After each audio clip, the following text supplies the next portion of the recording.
రెండో విడత పంచాయతీ రేపే ముగిసిన ప్రచారం. మొత్తం 4332 సర్పంచ్ స్థానాలు, 415కి ఏకగ్రీవం, 5 చోట్ల నిలిచిన ఎన్నికలు. 3911 స్థానాలకు పోలింగ్. పంచాయతీ తొలి విడత ఎన్నికల తుది ఫలితాలు. Congress 2426, BRS 1155, BJP 199, CPI 24, CPM 24, స్వతంత్రులు 395. మొత్తం స్థానాలు 4236. ఇతరు 7 స్థానాల్లో గెలవగా కోర్టు స్టేతో 6 స్థానాల్లో ఎన్నికలు జరగలేదు. 6 స్థానాల్లో ఎన్నికలు జరగలేదు.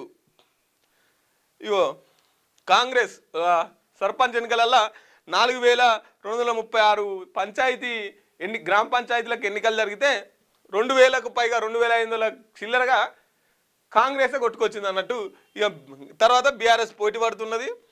ఇక ఈ సిపిఎం వల్ల అయితే ఇండిపెండెన్స్ కంటే అధ్వానం.